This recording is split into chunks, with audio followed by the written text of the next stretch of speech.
Hello student, एक बार फिर से आपका ऑनलाइन क्लासेस में स्वागत है। मैं अजय कुमार तिवारी आज क्लास 12 को फिजिक्स में दूसरा पार्ट सेक्शन बी में लेसन 10 जो हम लोगों का है तरंग प्रकाश की, उसमें एक नए टॉपिक को पढ़ेंगे।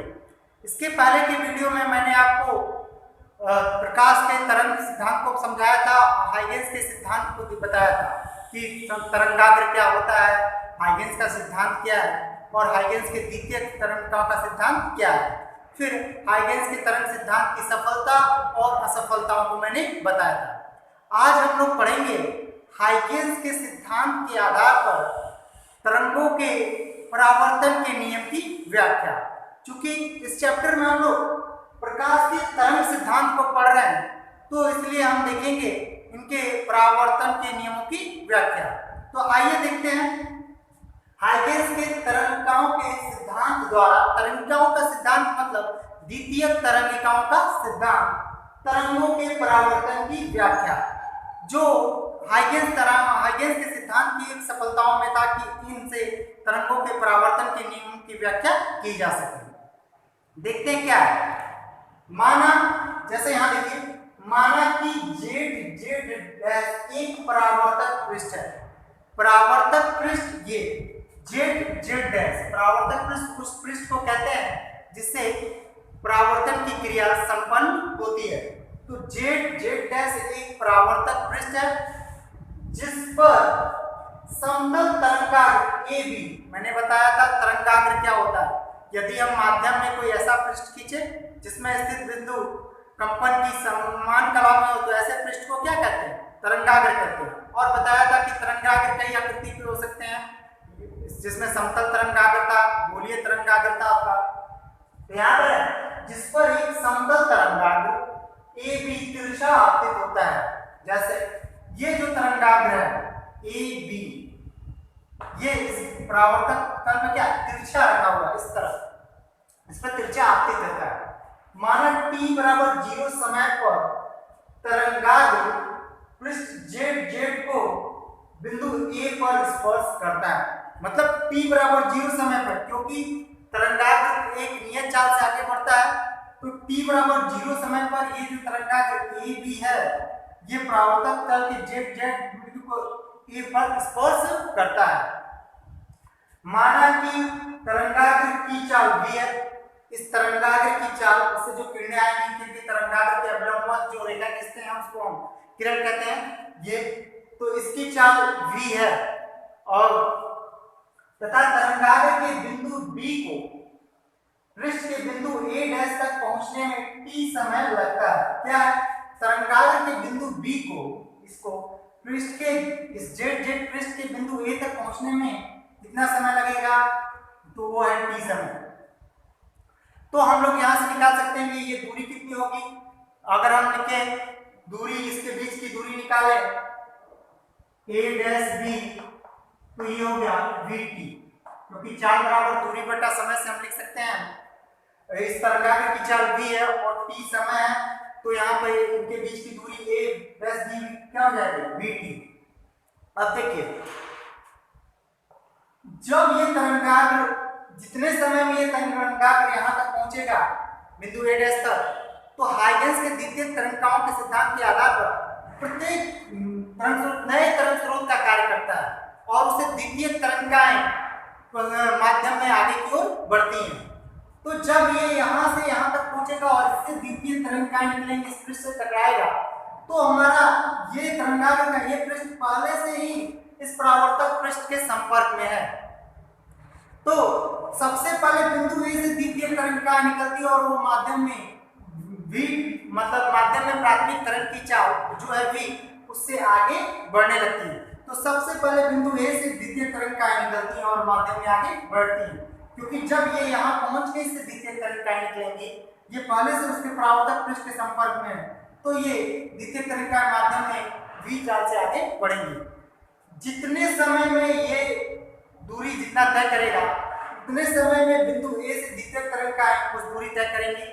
इसके लिए क्या करते हैं, बिंदु A को केंद्र मानकर a डैश b त्रिज्या का एक चाप खींचते हैं और इसको इसको मिलाते हुए ए डैश को बी डैश को मिलाते हुए एक स्पर्शी खींचते हैं और ये नए तरंगाग्र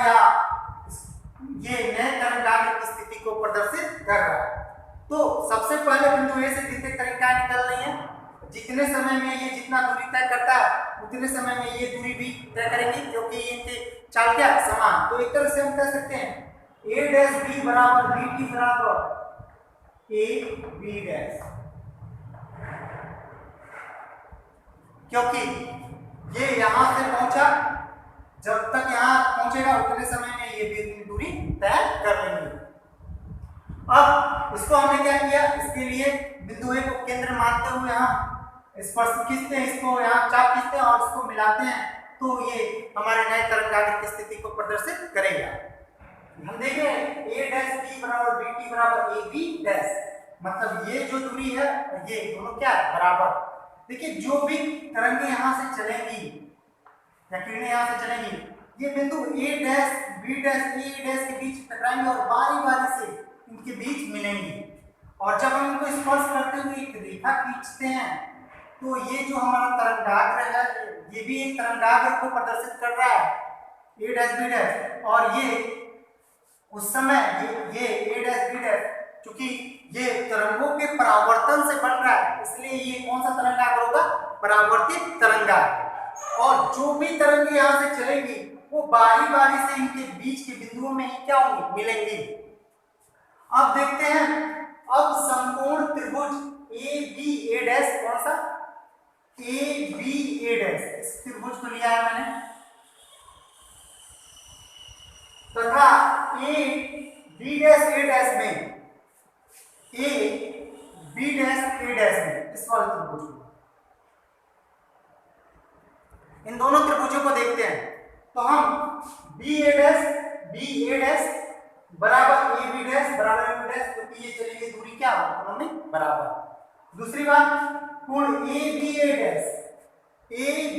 डैश आपको बताया था क्या, तरंगाग्र की अभिलंब खींची गई रेखा क्या कहलाती है? किरण। तो ये लंबवत होगी, तो कोण ए बी ए डैश बराबर कोण A B dash A dash, A B dash A dash, ये कोण दोनों क्या होंगे? दोनों ही समकोण होंगे, क्योंकि तरंगाग्र के अभिलंब खींची गई रेखा क्या है? किरण। और तीसरा, भुजा ए डैश उभयनिष्ठ है। ये जो भुजा ए डैश है ये दोनों में क्या है? उभयनिष्ठ है। तो हम इस प्रकार कह सकते हैं कि दोनों त्रिभुज क्या है? सर्वांगसम है। और जब ये सर्वांगसम होंगे तो देखिए इससे इनके अतः दोनों त्रिभुज जब सर्वांगसम है, अतः कोण बी ए डैश ये कोण जो क्या है, एक तरह से देखें आपतित तरंगाग्र या जो तिरछा तरंगाग्र ए बी है, आपतित तरंगाग्र द्वारा बना कोण, तो इसको हम आपतन कोण आई कह सकते हैं, बराबर कोण बी ए डैश ए, तो बी डैश ए डैश ए। और ये जो कौन तरंगाग्र है? ये परावर्तित तरंगाग्र है, क्योंकि ये तरंगों के परावर्तन से बना है, तो हम इसको लिख सकते हैं परावर्तन कोण आ। ये पूरा, ये दोनों क्या है? बराबर है।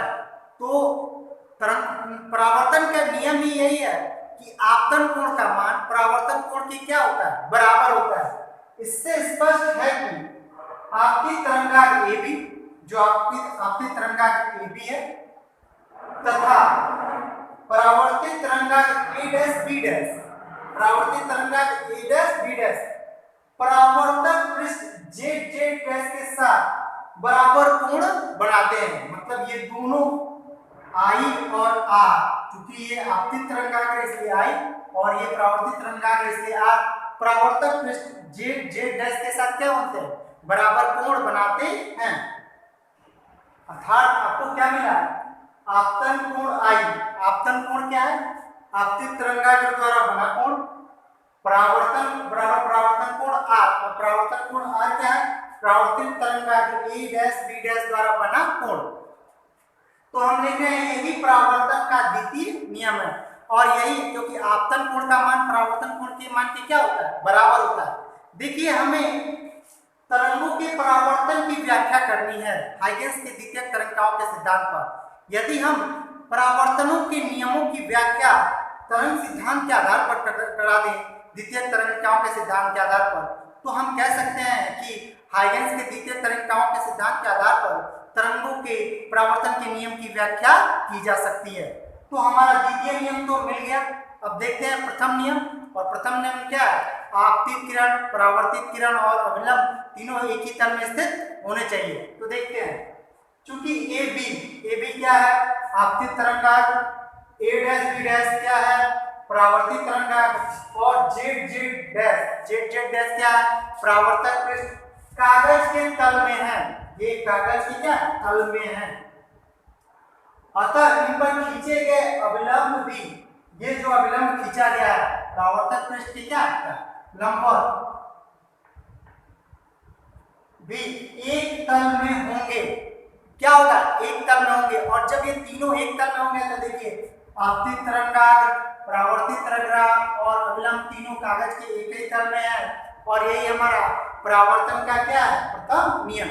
इस प्रकार तरंगों के परावर्तन के नियम की व्याख्या की जा सकी हाइगेंस के द्वितीय तरंगिकाओं के सिद्धांत के आधार पर।